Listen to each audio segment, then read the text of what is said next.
பிரசங்கி 6ஆம் அதிகாரம். சூரியனுக்கு கீழே நான் கண்ட வேறொரு தீங்கும் உண்டு. அது மனுஷருக்குள்ளே பெரும்பாலும் நடந்து வருகிறது. அதாவது, ஒருவனுக்கு தேவன் செல்வத்தையும் சம்பத்தையும் கனத்தையும் கொடுக்கிறார். அவன் என்ன இச்சித்தாலும் அதெல்லாம் அவனுக்கு குறைவில்லாமல் கிடைக்கும். ஆனாலும் அவைகளை அனுபவிக்கும் சக்தியை தேவன் அவனுக்கு கொடுக்கவில்லை. அந்நிய மனுஷன் அதை அனுபவிக்கிறான். இதுவும் மாயையும் கொடிய நோயுமானது.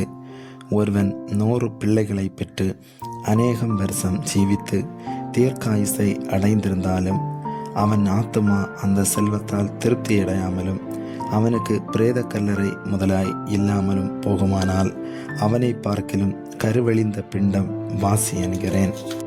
அது மாயையாய் தோன்றி இருளிலே மறைந்து போய்விடுகிறது. அதன் பேர் அந்தகாரத்தால் மூடப்படும். அது சூரியனை கண்டதுமில்லை, ஒன்றையும் அறிந்ததுமில்லை. அவனுக்கு இல்லாத அமைச்சல் அதற்கு உண்டு. அவன் 2000 வருஷம் பிழைத்திருந்தாலும் ஒரு நன்மையையும் காண்பதில்லை. எல்லாரும் ஒரே இடத்துக்கு போகிறார்கள் அல்லவா? மனுஷன் படும் பிரயாசமெல்லாம் அவன் வாய்க்காகத்தானே. அவன் மனதுக்கு திருப்தி இல்லை. இப்படி இருக்க மூடனை பார்க்கலும் ஞானிக்கு உண்டாகும் மேன்மை என்ன? ஜீவனுள்ளோருக்கு முன்பாக நடந்து கொள்ளும்படி அறிந்த ஏழைக்கு உண்டாகும் மேன்மை என்ன? ஆசையானது அலைந்து தேடுகிறதை பார்க்கலும் கண் கண்டதே நலம். இதுவும் மாயையும் மனதை சஞ்சலப்படுத்துகிறதுமாயிருக்கிறது.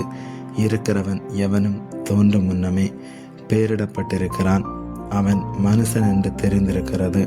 தன்னிலும் பலத்தவரோட போராட அவனால் கூடாது.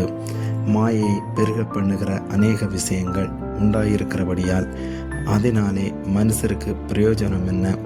நிழலை போன்ற மாயையான தன் ஜீவகாலத்தை போக்கும் மனுஷனுக்கு இந்த ஜீவனில் நன்மை என்னதென்று அறிந்தவன் யார்?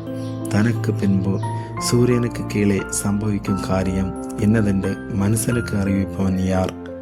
ஆமேன்.